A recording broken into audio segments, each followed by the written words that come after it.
Hi, my name is Caleb Cox. I'm a software developer and data scientist with Epic's Cosmos and Epic research platforms.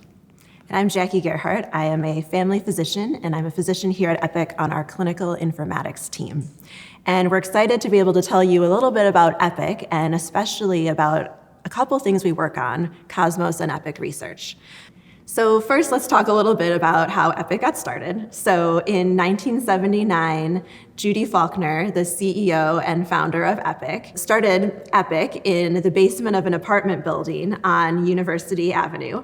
And she started with 1.5 employees, and so 3 part-time people. And this was actually started on University Avenue, and that was next to another Wisconsin company that was in the same apartment building, which was American Girl Doll. So a great startup place for folks in Wisconsin. Then from there, we just grew organically. So went from the 1.5 employees to the 14,000 employees that we have today. Since then, we've really grown just based on our software and having multiple people, not only providers, but also patients use the software. So if you have MyChart, that is made by Epic and is used by millions of people across the US and around the world to help coordinate their care. A couple other things about Epic. First, the word Epic is not an acronym. So it's an epic from the definition of Homer's Odyssey in Epic, which is a glorious account of a nation's events. And if you take out nation and instead say patient, it's a glorious account of the patient's events. And the idea really is to put the patient at the center and all of the information around the patient so that anytime they or any of their care partners, providers, community members, family, etc., need to have access to that information, they can do it all in one place. And that was novel for a while because oftentimes patients would be carrying CDs or other pieces of paper around to their different clinicians. And now really in the world, the goal is to be able to go to wherever it is that you need to be and have the data follow you. One example of that is something we call Share Everywhere, which is where on your MyChart app, you actually can give a code to anyone in the world that has an internet connection, and they can pull up some of your information.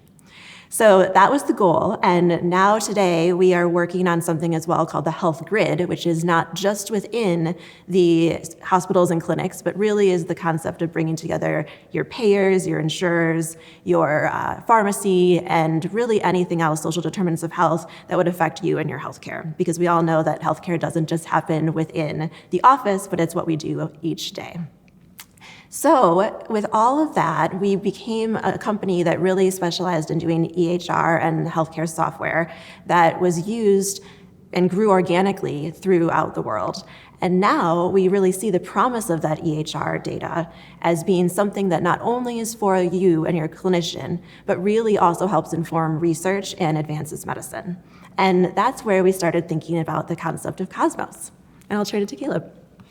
Cosmos really is fulfilling that promise of the EHR, the idea that by putting things into a computer rather than keeping them on paper, that we could use that data for the benefit of your care as well as the benefit of many, many patients coming after you. And Cosmos allows us to do that by bringing together data from a variety of different organizations that are providing healthcare that all participate and share anonymized patient records that allow us to build tools into Epic, into the software that allow those providing care to have better data about what to do. It starts with tools like one we call lookalikes. This is the first one that we rolled out. The idea here is that when a patient is seeking care for a rare condition or maybe a condition that hasn't yet been diagnosed, that it can help network physicians with others in the Cosmos community who may have already cared for similar patients. So this is really personal for me. In the early 80s, my dad had a heart condition where every time he'd go play basketball, which he loved to do every Wednesday night, his heart would get up going over 300 beats a minute. Nobody really knew exactly what was going on. He went to several different cardiologists. One of them told him that he only had maybe 6 months to live. I was born about 5 years later, so obviously he lived longer than that. And when he eventually got diagnosed and treated, it was because my parents happened to move from Utah to Washington, and the cardiologist he happened to get into, because my mom happened to have read an article about a different heart condition, that cardiologist happened to know the cardiologist at the University of Washington who was studying this condition and how to treat it. So he was able to make that connection. But there was a lot of happenstance in that story. If my parents hadn't happened to move to Seattle, if they hadn't happened to find the right doctor, that never would have happened. And now with lookalikes, that can happen by design. So recently, actually, at one organization that is using lookalikes, the physician was treating a patient who had nausea, and as well as several other conditions. And he wasn't quite sure what the right way to help treat the nausea in this case was. So he pulled up lookalikes, and to his surprise, he actually found other physicians at his organization where that had treated similar patients. He was able to connect with them, and they were able to recommend a treatment that he was unaware of. So theoretically, that was a happenstance that could have happened, but he didn't know those physicians. He didn't know that that's who he should be talking to. And lookalikes really improved patient care in that way, and that's really, really exciting. That is, and it's very personal to me as well. Caleb mentioned that it's just happenstance, and that happens often to clinicians, where if we haven't seen something multiple times in our life, especially a rare disease, we often find ourselves phoning a friend or going to the physician's lounge at the hospital and chatting over soup about what would you do for this complex case that seems like it's a mystery. And I really think the term medical mysteries is another one to think about here, because oftentimes people just, as patients, really get frustrated, and their physicians do too, because they can't exactly figure out what's going on as quickly as they would like to.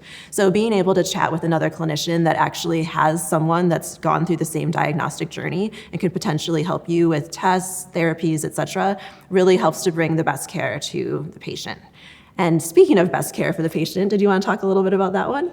Yeah, so another one of these tools that we're creating is called Best Care Choices for My Patient. This one's not quite ready for prime time yet, but the concept is that we can build on the patient stories of the millions of other patients who have already been treated for a condition to find patients who are similar to the patient that is being treated. So there might be studies out there about the right way to treat hypertension generally, but what about when you're treating hypertension that's been resistant to first-line treatment in a patient who also has chronic kidney disease? Now you're talking about something that's getting so narrow that there likely is no published research. And even if there is, Jackie, you don't have time to keep up on that kind of research. It's just, there's so many articles and so much information now. It's one thing to have all the information for a single patient, and even that can sometimes be overwhelming. And we have tools within the EHR to help manage that and help bring up and surface the right information.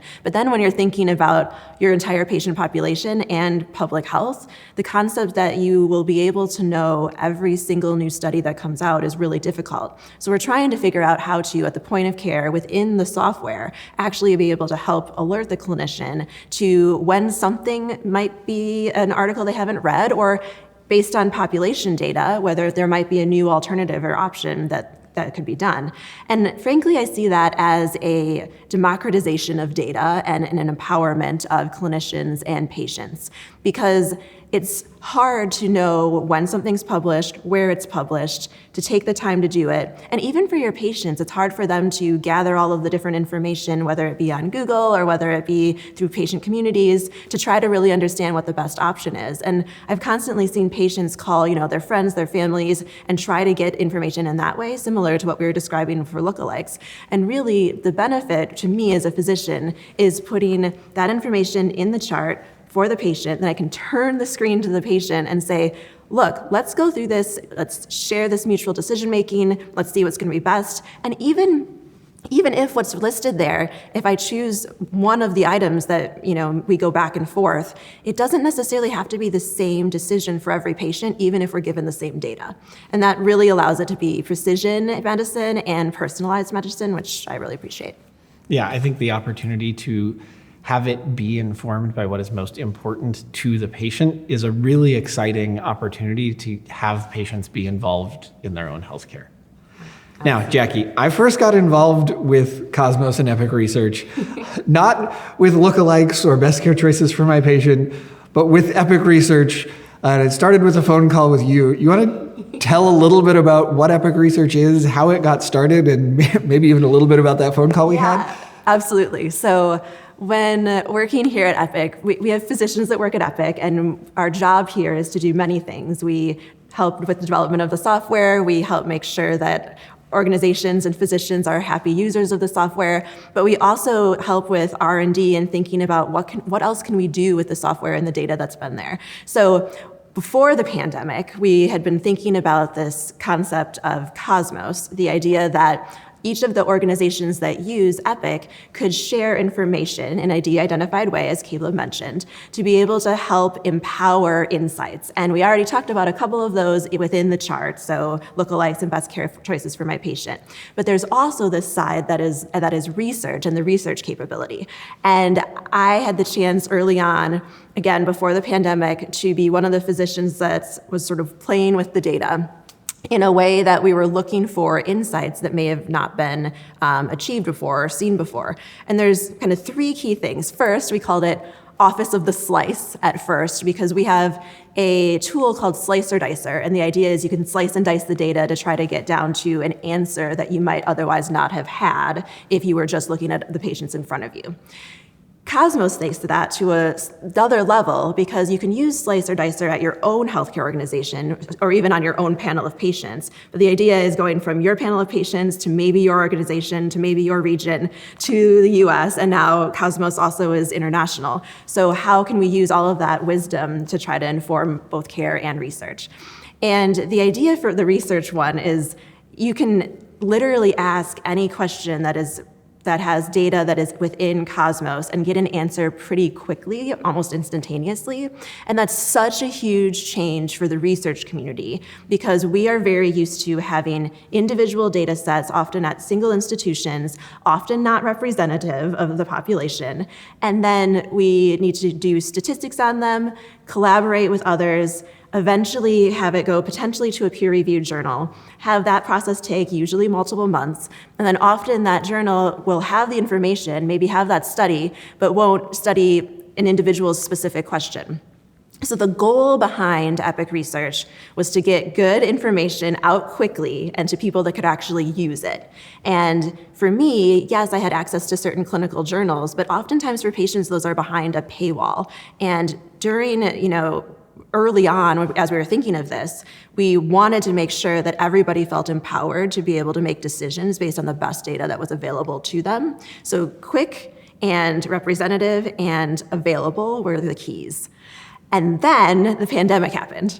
And it was a little serendipitous in an interesting way, just because we were sitting on this ability that we were first using to be able to think about this data in a given way. And we realized quickly that many places within the country, throughout the country, did not have that same ability. Being an integrated EHR, we have labs, we have patient data, we have demographics, we have multiple things that each individual source didn't necessarily have. And so the concept of figuring out who was hospitalized for COVID, how long were they hospitalized, what were their lab results, when did they test positive? If we just stop for a minute and remember, in the early days of COVID, everybody wanted to know more and nobody had the answers. Yeah. This was a really big deal. It was. People were trying to keep track of how many COVID cases there were in the United States on spreadsheets. Right, exactly. And things were popping up all over. So there were some organizations that would try to do daily trackers and others that would, be getting data from only a single source. And we saw the opportunity of not only having data from multiple sources, but also being from an integrated record that is centered around the patient that also has vaccine data eventually, thank goodness.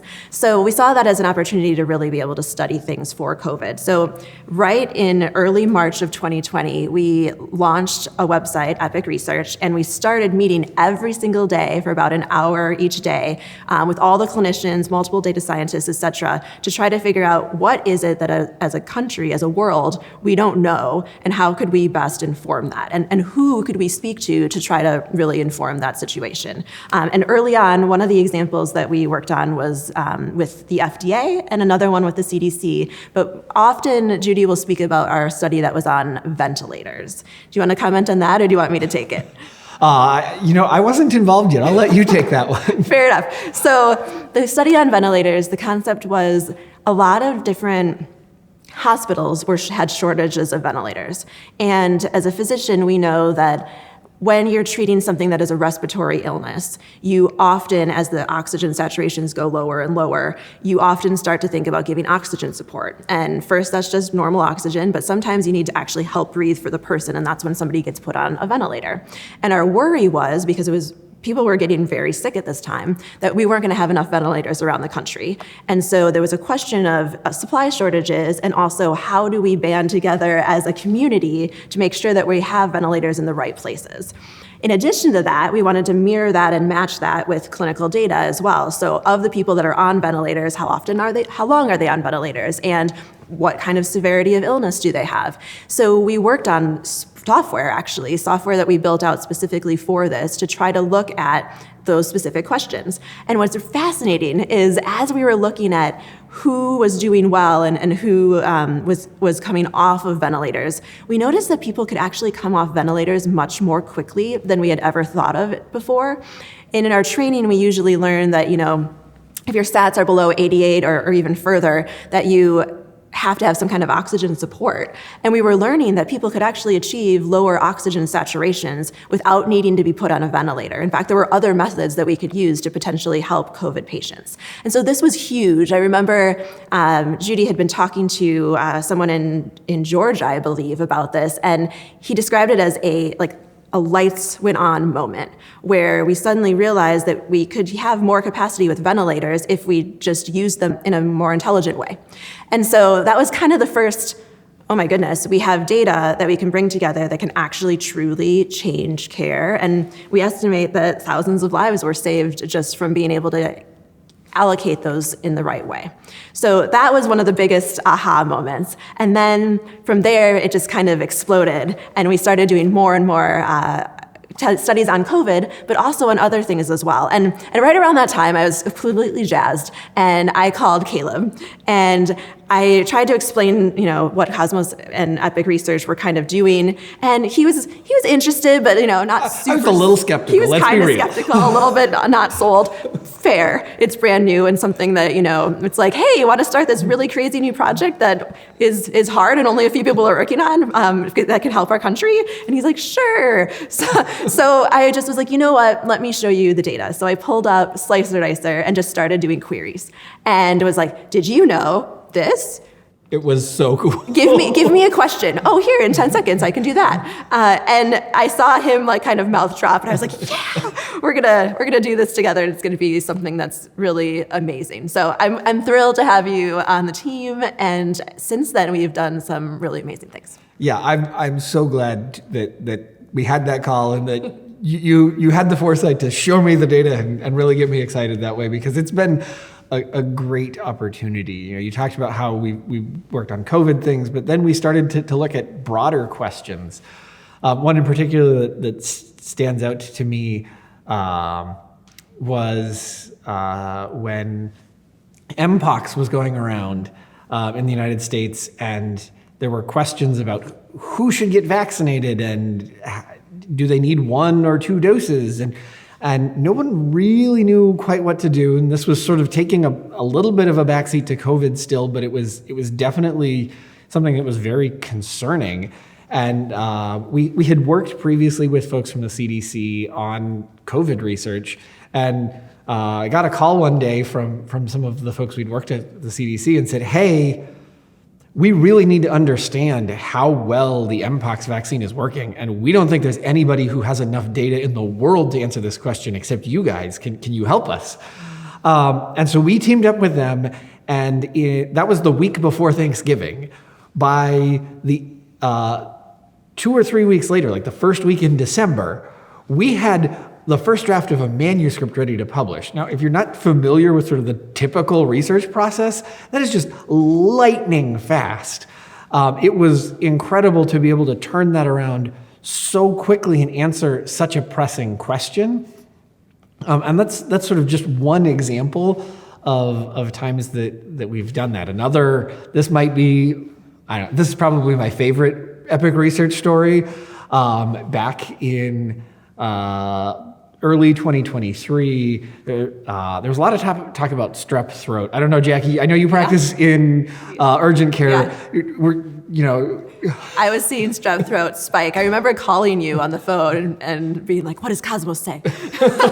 Yeah, and I was driving into work one day listening to the radio, and they were talking about how there was an antibiotic shortage and how strep was really bad, but nobody knew how bad because there wasn't national data about strep throat cases. And I said to myself, challenge accepted. Within a couple of weeks, we had published a study on epicresearch.org showing that strep was indeed worse than it had been prior to the pandemic. We weren't yet to the peak, so it was still going up. And we were able to put data to this question that anecdotally people said, yeah, we know it has to be the case, but nobody could really say for sure how bad is it.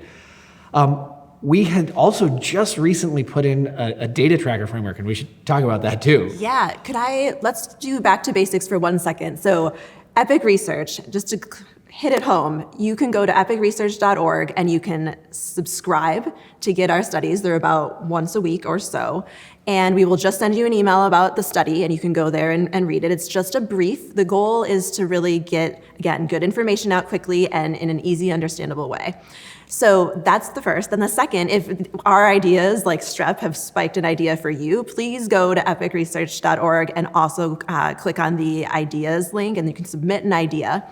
And we personally review those on a weekly basis and decide on a few factors which ones we're going to kind of do in-house. And then a lot of other ones, customers, organizations throughout the country are doing studies on those as well. So for example, if it's something that on our small but mighty research team we're not able to handle, then multiple different customers can help work on that as well. So first off, when we look at doing Epic research studies, there's kind of 4 things that we think about when we are considering which ones that we want to study first. We already mentioned one of them, which is it novel? So obviously COVID-19 was novel. We wanted to make sure that we were getting that information out and thought we might be some of the only people that really had the access quickly.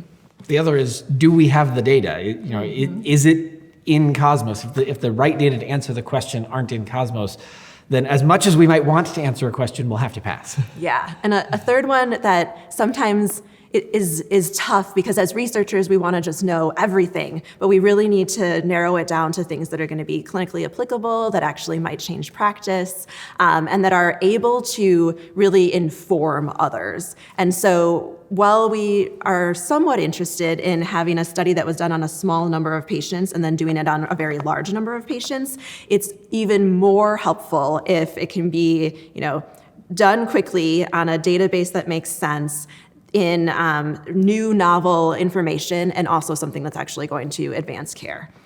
And that it's something that people are going to pay attention to, are interested in. It doesn't matter how novel it is if no one cares. Yes.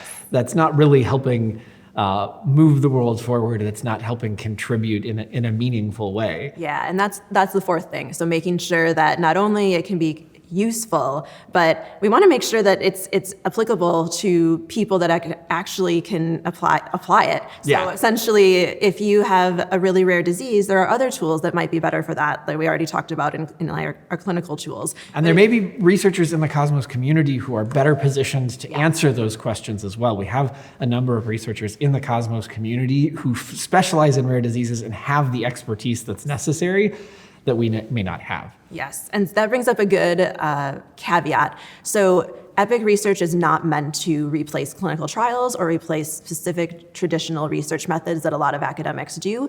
It is meant, on an Epic research perspective, to get good information out quickly. And then the Cosmos data set beyond Epic research is really meant to solve multiple problems, not just research, but also clinical care, advancing medicine, and really getting the precision medicine to patients, and then thinking about public health as well. So that's just a little bit of the background, but we can go back to talking about things that are widely applicable, things that are interesting, things that are novel, sort of hit all the boxes for strep. So we'd done this study, we'd showed that strep cases were going way up, and we wanted to be able to continue to provide data about this because we know we weren't at the peak yet. It was important for healthcare providers and for patients, parents. I mean, I have kids at home. I was looking at it as a parent going, what does this mean for my kids?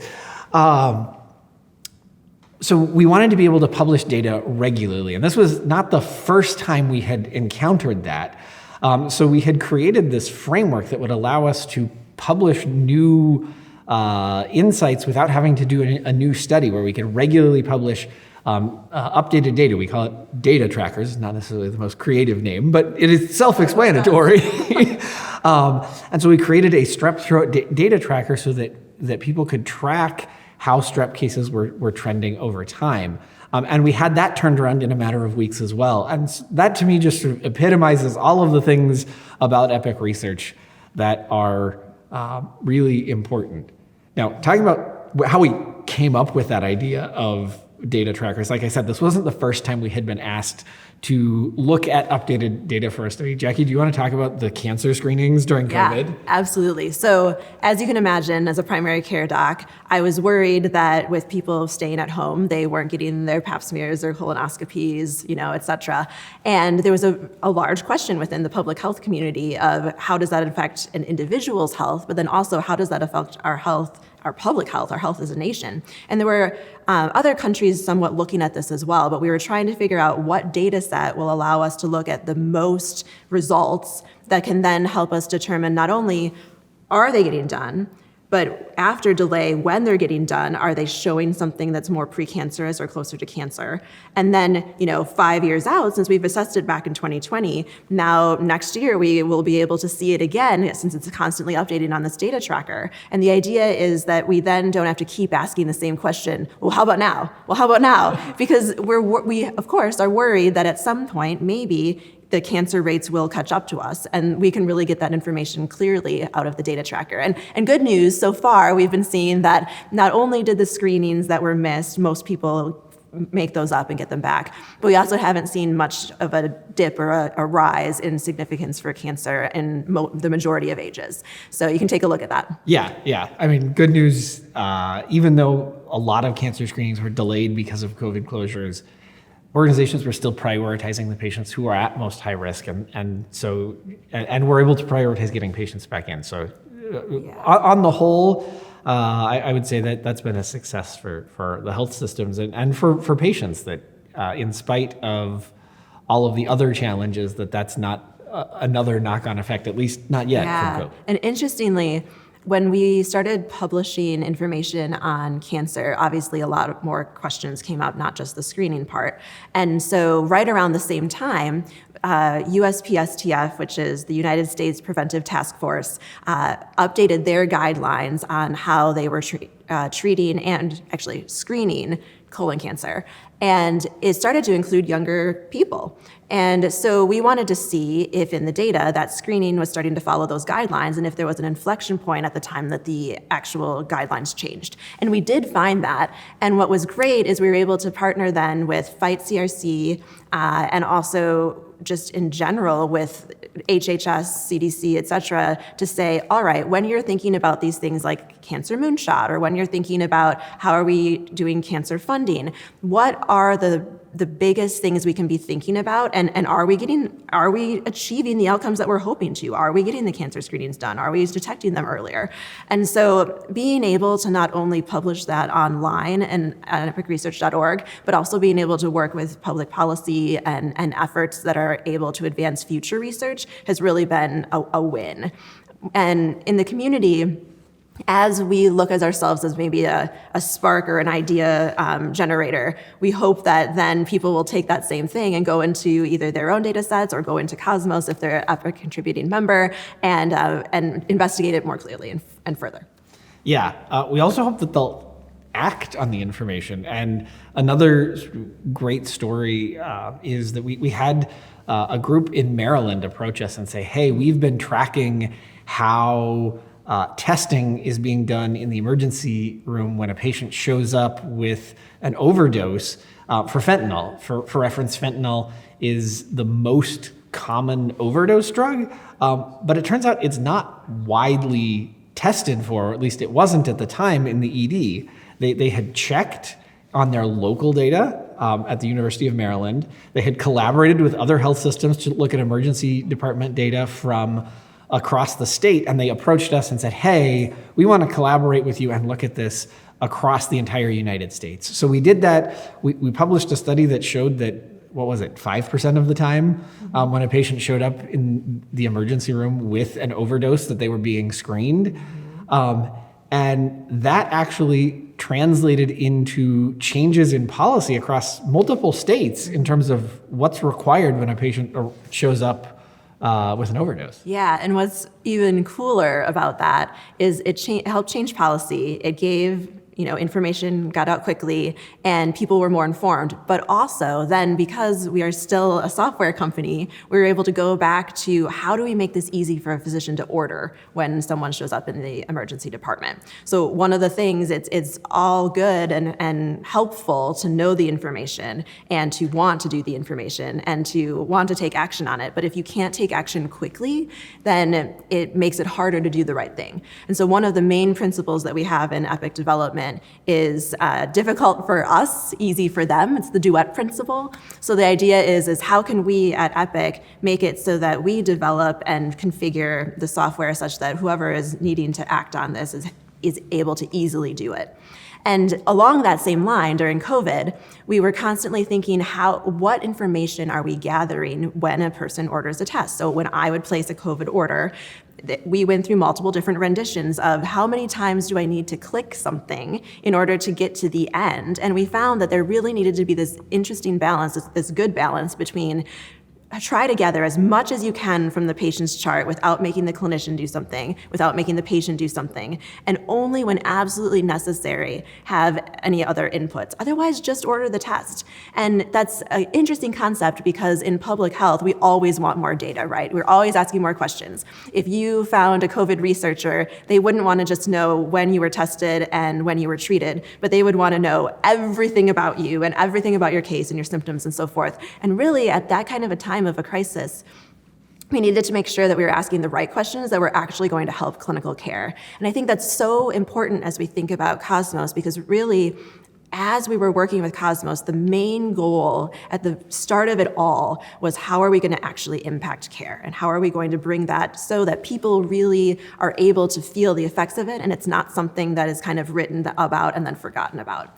But that brings me back to Cosmos. I don't know if we've fully kind of gone into the Cosmos and its representativeness and stuff like that, if you want to do that. No, I don't think we have. So Cosmos is created in this collaboration of now over 250 health systems across the United States, and as you mentioned, actually globally. We have several health systems around outside the United States that are participating by contributing the de-identified data into this single database that then can be used for answering a variety of these types of questions. It can be used for lookalikes to help connect with other physicians. It can be used for best care choices for my patient to display outcome information about a particular treatment in similar patients. It can be used for researchers, like what we do with Epic Research and what the questions that we're answering in that way. And one of the things that's really important about the Cosmos community and how it has grown is that it's not just the academic medical centers that are in urban areas. It also includes health systems that are providing care in rural North Dakota, as well as health systems that provide care for snowbirds in Arizona. It really covers the spectrum of care in the United States, not just in terms of both inpatient and outpatient care. It also covers patients across a wide variety of sociodemographic perspectives. So it is largely matches the US Census in terms of its representativeness across age, race, ethnicity, and healthcare coverage. Interestingly to me, actually, most groups, when they see this, think, oh, Cosmos is going to have primarily the wealthiest patients in it. And while we do see there's a little bit overrepresentation there, where we actually see the most overrepresentation is in the patients who are most financially or socially vulnerable, that those patients are the ones who are actually overrepresented in Cosmos the most, which from a research perspective is kind of unheard of. Yeah, absolutely. And that points to two things that I think are really important. The first is that oftentimes clinical trials or other research sets don't have that representativeness, and we've been struggling to try to figure out how are we sure that when research is created, that whoever is reading the research feels like it can apply to them. And when I say struggling, that's kind of been an ongoing struggle for research in general, is the applicability. And so by having such a broad, vast, representative data set, it really helps the individuals that are using it, both clinicians, patients, et cetera, to feel like it is representative of them. And then second, when you have data that is so longitudinal and deep, you really can start looking at things that you couldn't otherwise study. So Caleb mentioned SVI, so Social Vulnerability Index. It's a measurement, I believe, made by the CDC that helps us understand better some of the most vulnerable populations. And up till now, it's been really hard to figure out how do we study socioeconomics and the implication that it has on certain things within the healthcare system. And oftentimes you could do that, say, in like a Medicare population, or you could do that from a claims database. But each of those has its difficulties, because Medicare might be mostly only people of certain age, and claims, you only know about what's been paid for by a payer. What about people that don't have insurance? What about folks that really are seeking care in other alternative ways? So, or even getting to sort of the clinical details. If a payer will know that a lab was ordered and that they paid for it, but they won't know what the result was, and that's a really important piece of information when you're trying to do medical research. 100%. And I think the ability to be able to have the crosswalk between clinical, did it happen? What happened? How bad was it? And who was it happening to? All tended to be separate, and now we can bring those together, which has been really amazing. And we've seen that in a couple of different studies we've done. So one example that I really love, that I also feel like was very impactful to us as a country, was trying to figure out how is telehealth impacting us during the pandemic. So there was a big question out there about, all right, so I got a telehealth visit, and now do I need to get another in-person visit? We had invested so much energy and thought around the idea of having someone come in, laying hands on the patient and doing a physical exam, and having that really be irreplaceable. But as we started to realize, when we were sort of forced to not be able to be seen in person, there are plenty of different things that we can do in a telehealth visit that really has the same efficacy, the same ability to get done what we need to get done if it was in person.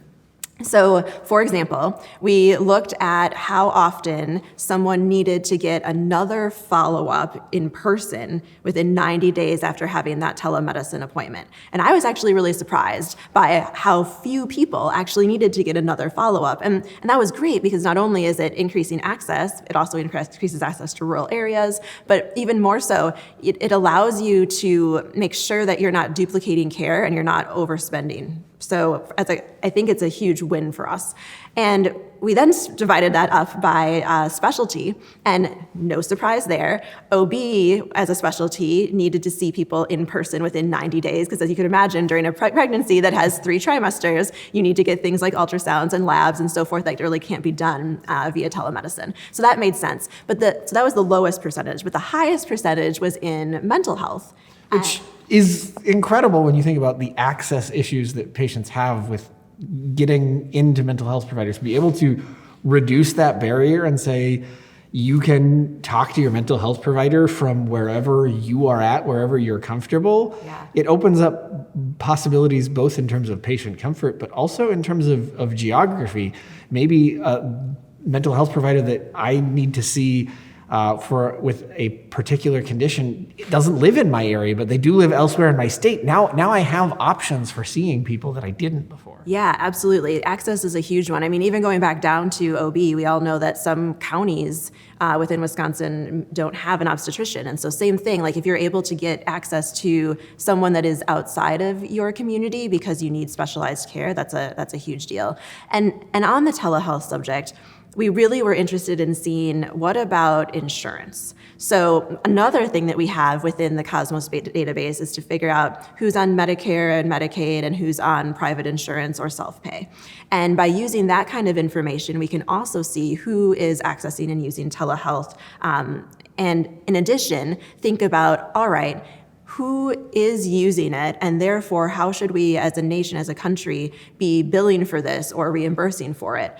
Because if it's such a increase to access, then shouldn't we be promoting it? And so we had lots of really amazing discussions around the time about what should or shouldn't be in person and what should or shouldn't be paid for, and is there, does it match up? Yeah, it's really awesome to be able to work on those kinds of questions that have an impact on people that we know. I mean, I've gotten telehealth. I've gotten telehealth visits, absolutely. And so to be able to answer those kinds of questions that have a practical implication is really incredible.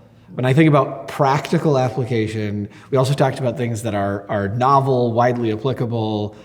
I think in this moment, we can't talk about those things and not talk about GLP-1s. So these are drugs that you might know better as Ozempic or Wegovy, Mounjaro, that were originally designed for treating type 2 diabetes, right?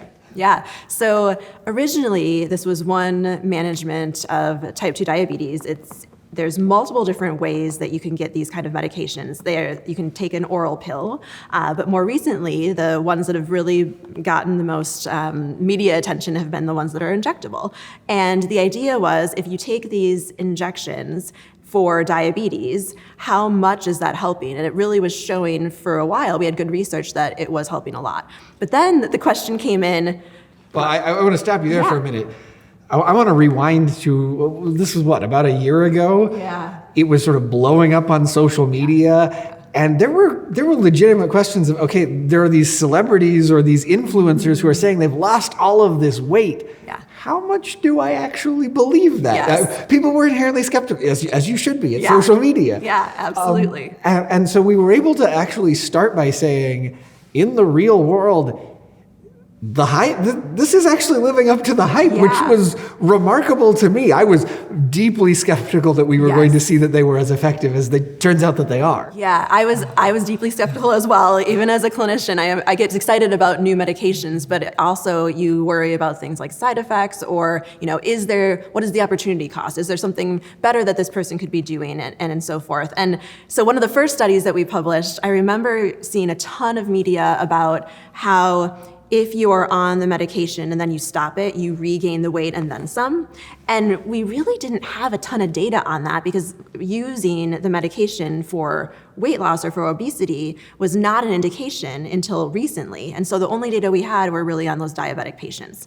And so we could use the knowledge from what we saw in the diabetic patients to get a sense of, all right, is this allowing them to keep their diabetes down? But we hadn't really fully looked at what does that do from an obesity perspective. And these are not necessarily cheap drugs. They've also been in the news for being expensive. And there was this huge concern that, okay, patients might be able to lose significant amounts of weight relatively quickly. But if they have to keep taking a medication that costs thousands of dollars a month, is that really sustainable? Is that something that as a healthcare system we can afford, that patients can afford? And so there was this big question of, okay, is it worth it if they have to stop taking the medication after 6 months or after a year? Are they just going to rebound? And that has actually been our most widely viewed study, is a study looking at what happens to these patients when they stop taking the medications. And it turns out that, yes, there are patients who go on to regain all of the weight they lost and then some. There are also a group of patients who regain some, but not all of the weight. But between those two, it only accounts for about 40%, which means that 60% are able to keep the weight off or go on to lose additional weight. Right. Exactly. And that was surprising to me. And I think anytime as a provider that you're looking at new medications, it's it's hard to always have an evidence-based set of information to come from, because you can see the information that's been published sometimes from the drug companies. You can see the information of the one or two people in your practice that have done it and have and maybe your colleagues. Again, it gets back to kind of lookalikes, where it's like, all right, I need to get some information about who's using this drug and is it working and would it work well on my patients? And one of the only ways to really figure that out is by using a broad real-world evidence data set. So during that time, I really loved being able to do multiple studies on that, and we continued to publish more just because everybody was so interested. You're talking about this in the past tense. We still keep publishing studies more. about it. And it's not, and to be clear, it's not because we specifically like this medication for any reason, but it's because it hits all those four categories again of like, this is novel, we don't have anything published on it, we need a big data set, and the data needs to be in Cosmos, that it actually affects people and is usable, and then potentially it actually truly improves care if we can kind of get the right people on the right medications. And so none of the studies that we are doing are meant to specifically promote or not promote some kind of medication or treatment, but they're meant to try to bring transparency to how it actually is working in the real world, because right now we don't have a ton of information that is patient-facing on how is it that this would potentially work for me in a broad data set. And that's a really important point. The way that we write these articles is intended so that anyone can pick it up and read it. So I can send it to my mom, who doesn't have a lot of background in healthcare other than her own personal healthcare journey. She will understand it. I can send it to my brother, who is a doctor, and he will understand it. I can send it to a friend who asked me a question last week and was like, oh, hey, like, by the way, this is relevant. Right. They're short, they're easy to read. They are intended to be accessible, not just because they're not behind a paywall, but because they use language and terminology that is accessible to an everyday person, which I think is really important, especially with some of the kinds of questions that we've looked at. When you talk about needing data about specific treatments that are in the public eye, the other one that comes to mind to me immediately is Paxlovid and the work that we did with both the CDC and the White House when this was first being introduced. Yeah, that was a personal, joyful moment, because I not only was seeing another newer drug be introduced in the practice, but also wanted to know more about it so I could decide, is this good for us to be using? And at the time, we were going into the respiratory season, if you will, and we were trying to figure out, how do we keep people out of the hospital? And is this one of the main tools in the tool belt that we can use as a country to try to help eliminate COVID? And so first off, we worked with Ashish Jha and the COVID-19 task force at the White House as part of almost a desire to say, what tools do clinicians have, what tools do patients have in their tool belt to, as potentially we're going to be ramping up to treat this, because we had done so much research and gotten so much information that we really wanted to know exactly how it was that this could be applied. So for Paxlovid specifically, we wanted to look to see in patients that qualified for Paxlovid that had didn't have contraindications and that had comorbidities, et cetera. In those patients, how long were they able to stay out of the hospital, and what was the mortality rate?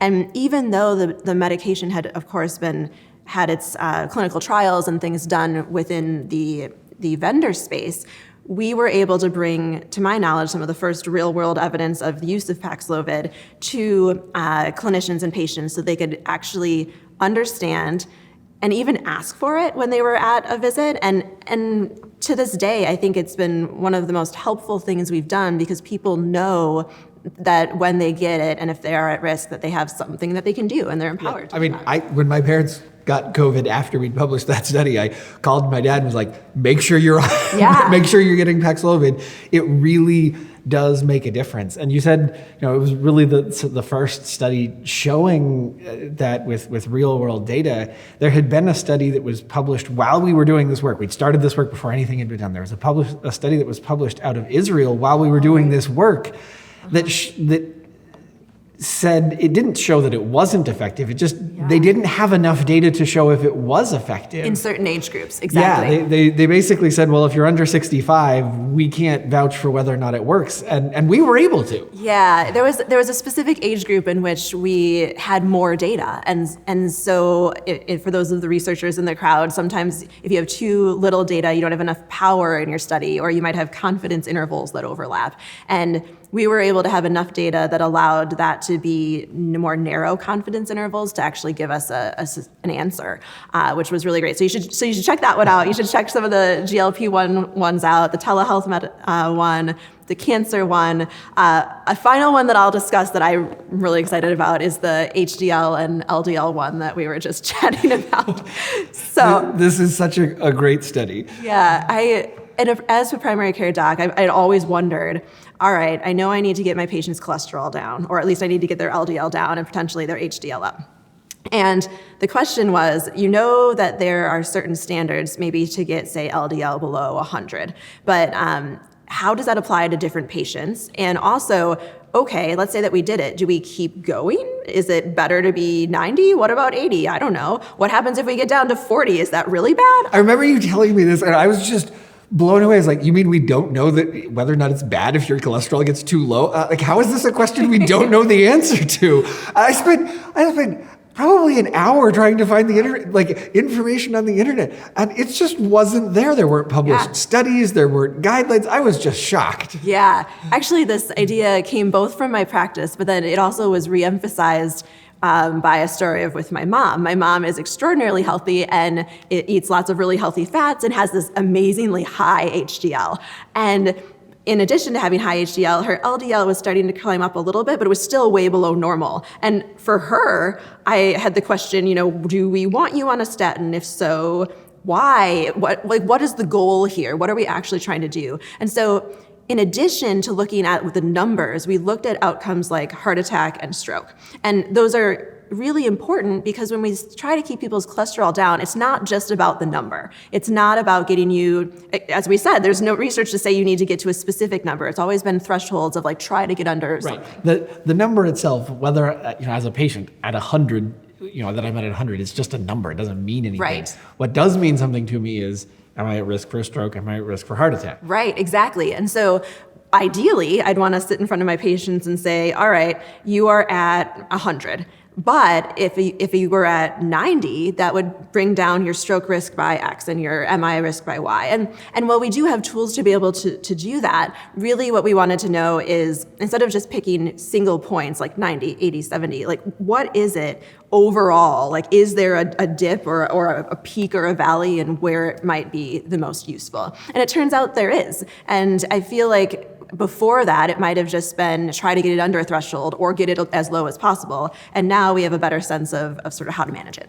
Yeah, when we put it on a graph, it was so immediately obvious. You have this U shape. It's like there is actually sort of an optimal range, which was new knowledge. Like I said, I couldn't believe that we didn't know this before, but now we do. Yeah, and this brings up a couple things, maybe two caveats, if you will. The first is, remember, this is on broad population-based data. So for any of you that have high cholesterol that are in the audience, please talk to your clinician about what is the most, adequate treatment for you. And remember that depending on your comorbidities and other things, that there might be a different answer. And that is true of all of the studies that we do on EPIC research.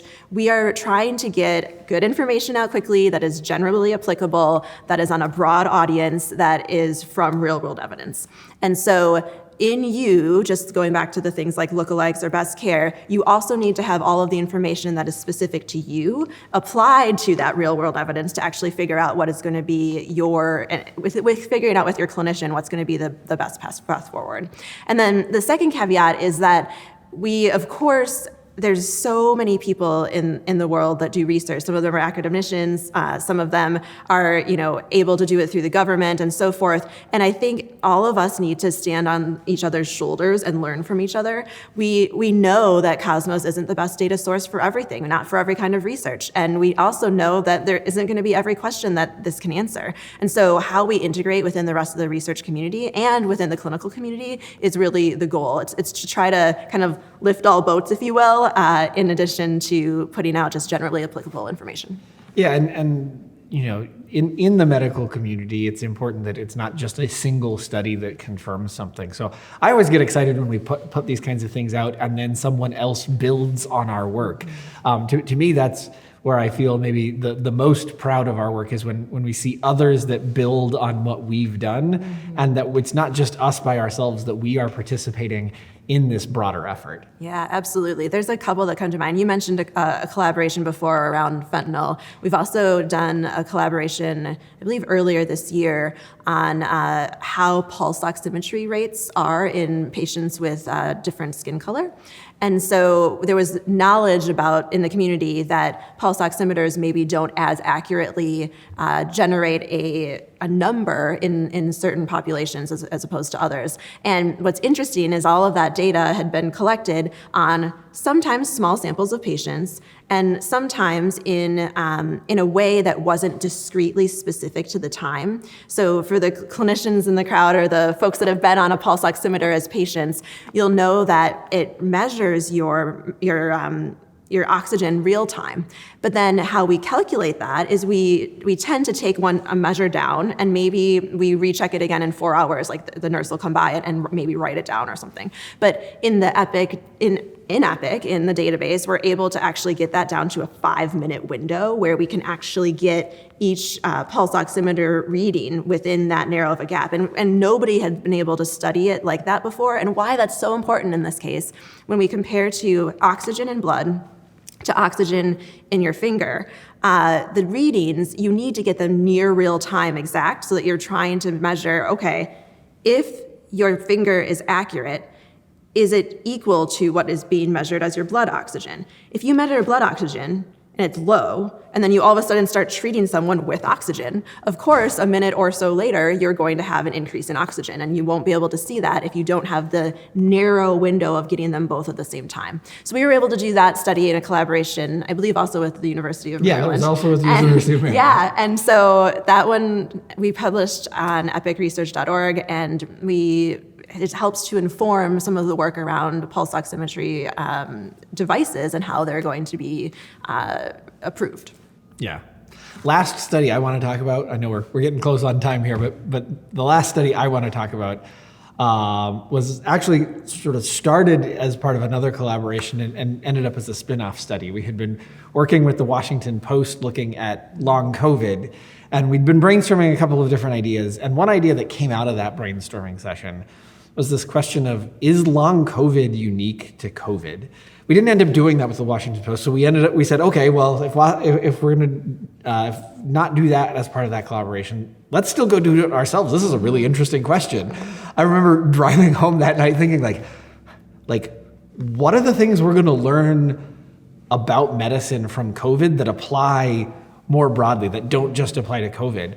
And so we looked and we said, okay, let's look at these long COVID symptoms and what's the increase in these symptoms after COVID, and how does that compare to, say, flu or pneumonia? Mm-hmm. And it turns out that all of these respiratory illnesses have this sort of lingering effect that anecdotally, when I would talk to physicians, they're like, oh yeah, like I've seen that before, but nobody had really put a name to it. And it was really exciting to me to see the opportunities that we have as a community to learn from COVID in things that aren't necessarily directly COVID. Yeah, I remember that for that one, there was this like, is long COVID a thing? Is long flu a thing? Is long anything else, insert disease a thing? So that was really interesting. As an academician, I feel like I should summarize and also give a couple of next steps. So we're really glad that you were able to listen a little bit to Epic Research and Cosmos today and learn a little bit about Epic. For the future, remember that you can go on to epicresearch.org. You can subscribe. You also can submit an idea, and we clearly love doing this, so please submit your ideas. And then in terms of applicability, I hope that you feel empowered that when you go into a clinician's office, when you are using MyChart, when you are having information that's put in, that you really see that again as the true opportunity of the EHR, that we are able to not only advance and personalize medicine for you, but we're also able to advance public health and hopefully advance medicine overall. And really, to me, that makes me want to get out of bed and do the research, but also knows that it's going to be impacting our community and our world. Yeah, well said. Thank you. Thank you.